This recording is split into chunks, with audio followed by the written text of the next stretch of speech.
시청자 여러분 안녕하십니까? 채널 K 뉴스입니다.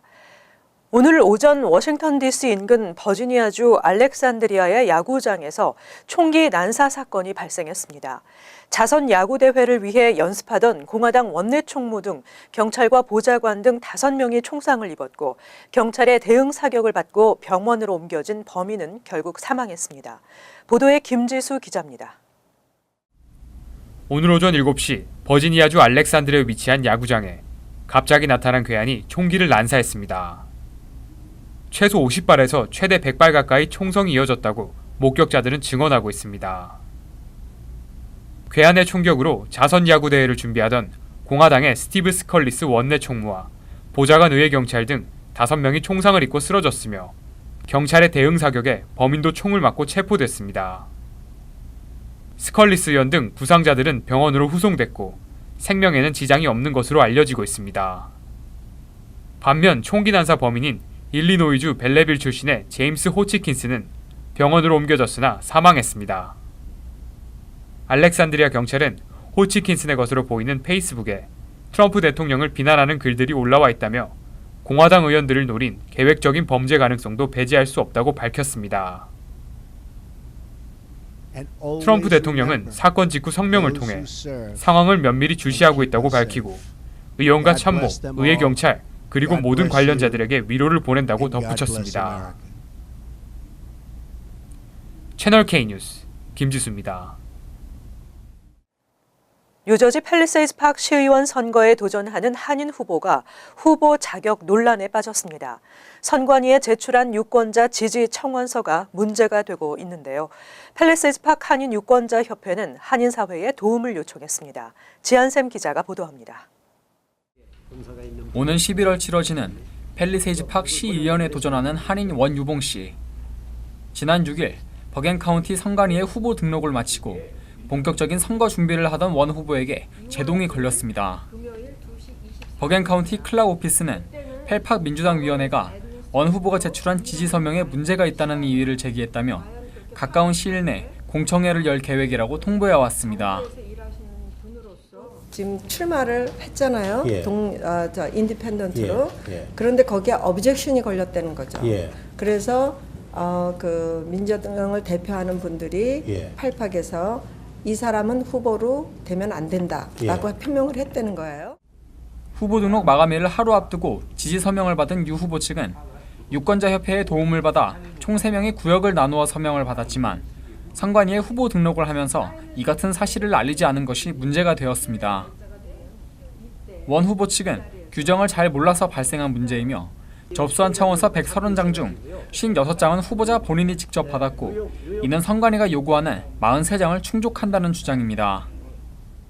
그분들이 다 공정을 해야 되면 할 수도 있고 또 그게 안 된다면 시간이 지나서 그게 안 된다면 그러면 제가 직접 받은 것만 해서 그것만 카운트해도 되죠. 그런 커렉션을 할 수 있는 기회가 됐으면 합니다.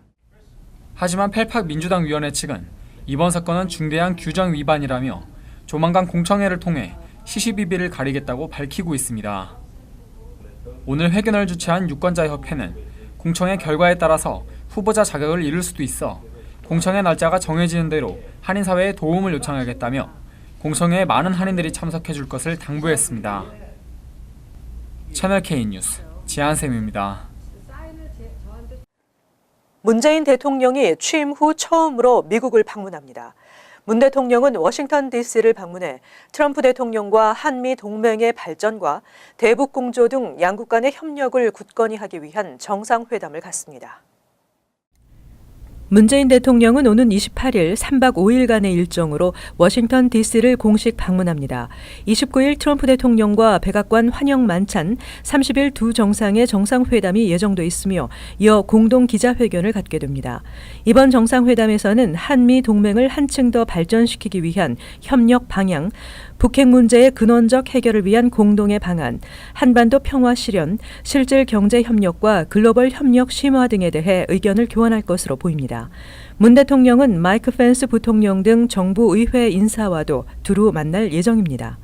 청와대 박수현 대변인은 이번 방미를 통해 두 정상 간 개인적 신뢰와 유대 관계를 강화함은 물론 한미 동맹을 더욱 위대한 동맹으로 발전시키기 위한 비전을 공유하고 확고한 대북 공조를 포함해 양국 간 포괄적 협력의 기반을 굳건히 하는 전기가 마련될 것으로 기대한다고 말했습니다. 양국 간 미묘한 문제로 떠오른 사드 배치 문제에 대해 두 정상이 어떤 대화를 나눌지에 대해서도 큰 관심이 쏠리고 있습니다. 트럼프 대통령의 초청으로 이루어진 이번 문 대통령의 미국 방문은 특히 한미 간의 공조가 그 어느 때보다 중요한 시기에 이루어진 것이라는 점에서 큰 의미가 있습니다. 한편 미국을 방문하는 문재인 대통령이 뉴욕, 뉴저지 한인들과 소통의 시간을 가질 예정입니다. 문 대통령은 이번 동포 간담회에서 뉴욕 일원 한인 50여 명을 포함해 전 미주 한인들을 초청해 다양한 의견을 들을 예정입니다.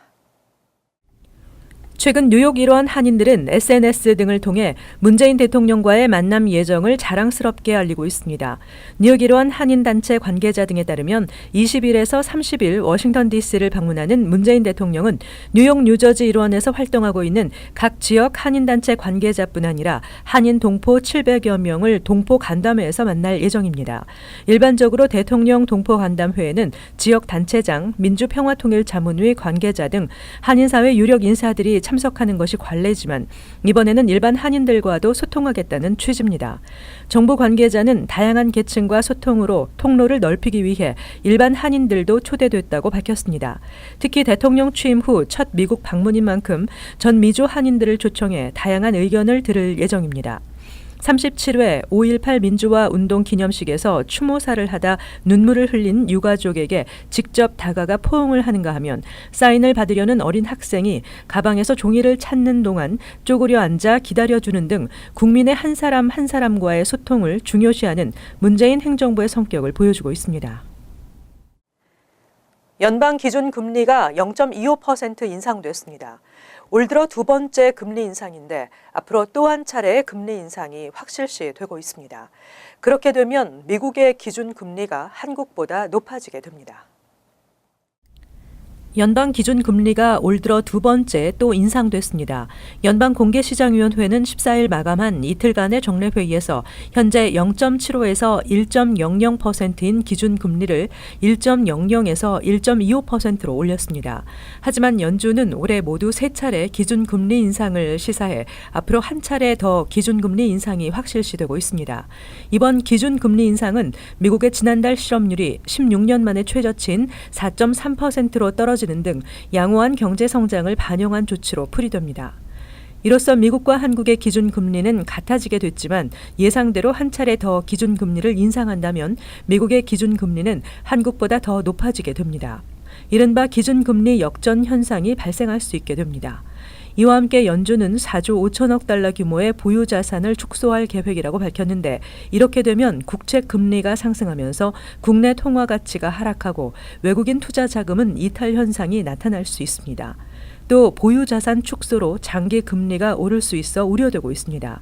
실제 기준 금리가 더 높았던 2005년 증권시장에서는 19조 7천억 원의 외국인 투자 자금이 빠져나간 바 있습니다. 북한에 억류됐던 미국 대학생 오토 원비어가 석방됐지만 현재 혼수 상태인 것으로 전해졌습니다. 원비어는 지난해 3월 체제 전복 혐의로 15년 노동교화형을 선고받고 북한에 억류됐었습니다. 북한에 17개월째 억류됐던 미 대학생 원비어가 귀국 중인 것으로 알려졌습니다. 렉스 틸러슨 국무장관은 13일 성명에서 국무부는 도널드 트럼프 대통령의 지시에 따라 원비어의 석방을 확보했다고 밝혔습니다. 하지만 원비어의 부모의 말을 인용해 보도한 워싱턴 포스트에 따르면 그는 현재 혼수 상태인 것으로 알려졌습니다. 그의 가족은 원비어가 북한에서 재판을 받은 뒤 식중독인 보톨리누스 중독증에 걸렸고 수면제를 복용한 후 코마 상태에 빠졌다고 들었다고 말했습니다. 리처드 부시 브루킹스 연구소 박사는 북한이 더 이상 그를 억류해 얻어낼 정보가 없다는 판단을 내린 듯하다며 그가 사망할 수 있다는 우려도 영향을 미쳤을 것이라고 전했습니다. 버지니아 주립대 3학년이던 원비어는 지난해 1월 관광차 방문한 북한의 평양 양각도 호텔에서 정치 선전물을 훔치려 한 혐의로 체포됐으며 같은 해 3월 체제 전복 혐의로 15년 노동교화형을 선고받았습니다. 한편 미 정부가 원비어의 석방 대가로 북한 측에 어떤 양보를 했는지는 알려지지 않고 있습니다. 뉴욕시경으로부터 부당한 사유로 각종 티켓을 받은 시민들이 보상을 받을 수 있게 됐습니다. 시민들이 제기한 부당 티켓 집단 소송에서 시정부의 보상 합의가 승인됐습니다. 6년여에 걸친 소송 끝에 시정부가 부당한 티켓에 대해 보상하기로 합의했습니다. 12일 연방법원 뉴욕 남부지법은 지난 2010년 뉴욕시경을 상대로 한 7,500만 달러 집단 소송에 대해 보상 합의를 승인했습니다. 이에 따라 지난 2007년 5월 25일부터 2015년 12월 31일 사이에 발부됐다 기각된 총 90만 건에 대해 건당 최대 150달러씩 보상을 받을 수 있게 됐습니다. 이번 소송은 경찰로부터 부당한 사유로 각종 티켓을 발부받은 시민들이 집단 소송을 제기한 것입니다. 그동안 시민들은 잘못된 억울한 티켓을 받고도 항소가 어려워 답답함을 호소하는 경우가 많았습니다. 수개월간의 히어링과 대기 시간을 거쳐야 하고 복잡한 단계 때문에 울며 겨자 먹기로 벌금을 납부하는 경우가 많습니다. 소송에 참여한 시민들은 경찰이 티켓 발부 건수 할당량을 채우기 위해 부적절한 사유로 티켓을 발부했다고 주장했습니다. 실제 90만 개 티켓의 대부분은 모두 재판에서 법적 근거 부족으로 기각됐습니다. 스위트 판사는 판결문에서 집단 소송은 법의 규율이 존재하는 사회에서 변화와 진전을 이룰 수 있는 전형적인 사례라고 강조했습니다. 조만간 공고를 통해 구체적인 보상 방안을 알릴 예정입니다. 금융 사기의 가장 많은 유형은 정부 기관을 사칭해 위협하는 수법으로 나타났습니다. 연체 세금이나 벌금 지불 위협과 개인정보 제출을 요구하고 있습니다. 개인정보 제출 전에는 꼭 확인을 먼저 해야 할 것으로 보입니다. 연방예금보험공사가 12일 발표한 금융 사기 유형 톱10에 따르면 가장 많은 사기 유형은 정부 기관을 사칭해 전화를 걸어 연체 세금이나 벌금을 지불하지 않으면 소송이 걸리거나 체포될 수 있다고 위협하는 수법입니다. 우편물 또는 이메일을 발송해 은행 계좌번호나 사회보장번호 등 민감한 개인정보 제출을 요구하는 사기도 흔한 것으로 나타났습니다. 예금보험공사의 사이버 사기 금융범죄반 마이클 베나르도 매니저는 이들에게 제공한 개인정보는 외부에 판매돼 신분 도용 사기에 이용될 수 있다며 정부기관은 절대 개인에게 연체금 등과 관련해 송금을 요구하지 않는다고 강조했습니다. 체납 세금을 독촉하는 민간 추심업체를 사칭한 사기도 흔히 발생하고 있습니다. 예금보험공사는 연체금 세부 내역을 공개하지 않는다면 대부분 사기라고 간주하면 된다고 경고했습니다. 이 외에도 직원으로 채용됐다며 선수금을 요구한다든지 재택근무를 할 수 있다며 먼저 디파짓을 요구하는 경우 또는 직원 채용 시 백그라운드 체크를 위해 개인정보를 요구하는 수법 등 다양한 것으로 나타났습니다. 개인정보를 제공하기 전에는 반드시 전화번호나 이메일 주소를 해당 업체, 기관을 통해 확인할 것이 요구되고 있습니다. 뉴욕시 불법 운영 에어비앤비를 신고할 수 있는 핫라인이 개설됐습니다. 에어비앤비의 전체 리스팅 중 절반 이상이 불법 단기 임대 서비스인 것으로 드러났습니다. 린다 로젠달 뉴욕주 하원 의원은 쉐어 베러 핫라인을 통해 불법 운영 에어비앤비를 신고할 수 있다고 밝혔습니다. 로젠달 의원은 30일 미만의 불법 단기 렌트를 단속하는 장치가 마련돼 있지 않아 직접 나서게 됐다며 이 핫라인을 통해 불법으로 운영되는 단기 렌트에 대해 직접 시민들이 목소리를 높이고 행동을 취할 수 있을 것으로 기대한다고 전했습니다. 핫라인 번호는 646-979-4117이며 월요일부터 금요일 오전 9시부터 오후 5시까지 운영됩니다. 통화량이 많아 통화가 되지 않은 경우 번호를 남기면 다음날 회신을 받을 수 있도록 했습니다. 하지만 에어비앤비 측은 비싼 가격을 유지하려는 호텔 측을 앞세운 행위라며 비난했습니다. 에어비앤비는 자체적으로 불만 사항을 접수할 수 있는 네이버스 핫라인을 운영하고 있습니다. 한편 에어비앤비의 전체 리스팅 중 56%가 불법으로 30일 이하 주택 아파트 단기 임대 서비스인 것으로 세입자 권익 옹호 비영리 단체 주택보호조정기구 조사에서 드러난 바 있습니다. 이에 대해서도 에어비앤비는 왜곡된 보고서라고 반박했습니다. 이어서 LA 지역 한인사회 소식입니다. 연방 당국이 공항 검문 과정에서 지문 인식 도입을 통한 신분 확인 시스템 도입을 추진합니다.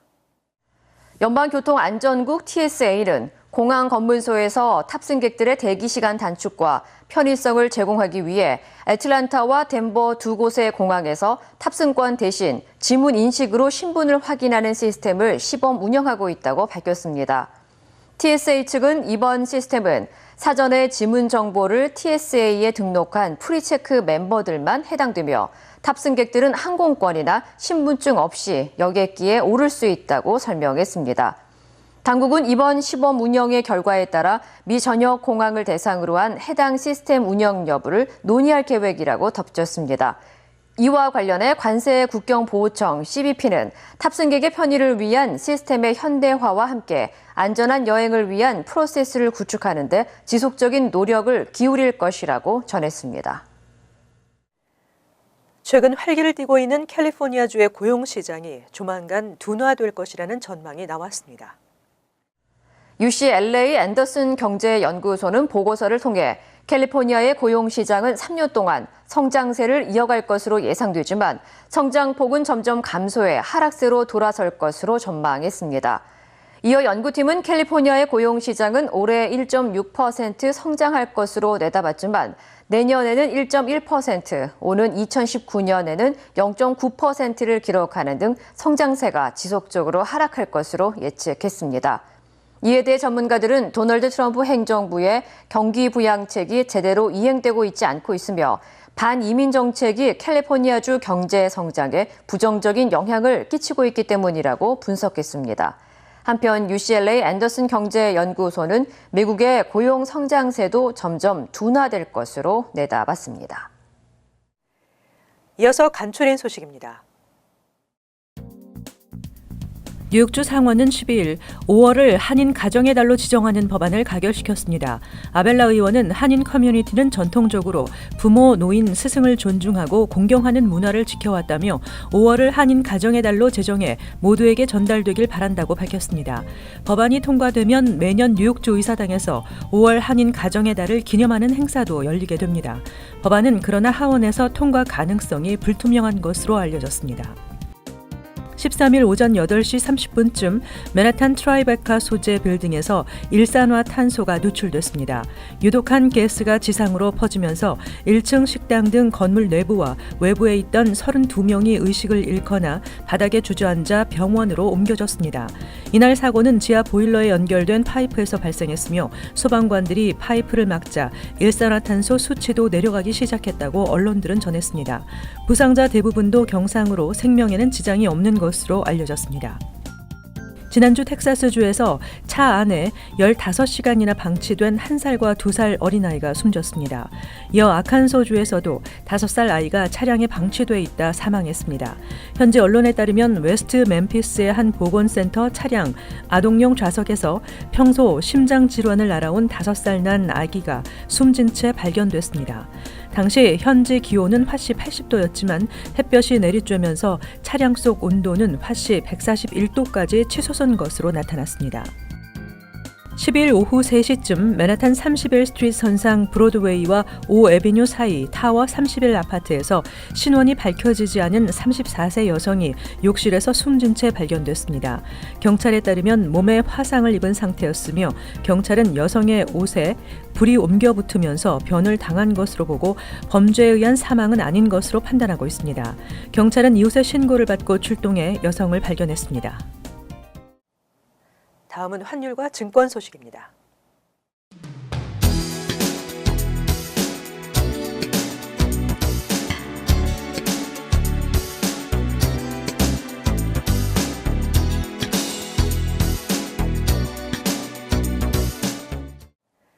끝으로 날씨 전해드립니다. 목요일은 대체로 맑겠습니다. 낮 최고 기온은 73도, 섭씨 23도, 밤 최저 기온은 60도, 섭씨 16도 예상됩니다. 금요일은 흐린 날씨에 한두 차례 소나기가 내리겠습니다. 토요일은 후덥지근하겠으며 지역에 따라 천둥과 번개가 예상됩니다. 일요일도 대체로 흐리고 후덥지근한 날씨 계속되겠습니다. 항상 여러분과 함께하는 채널 K 뉴스 여기서 마칩니다. 시청해주신 여러분 고맙습니다.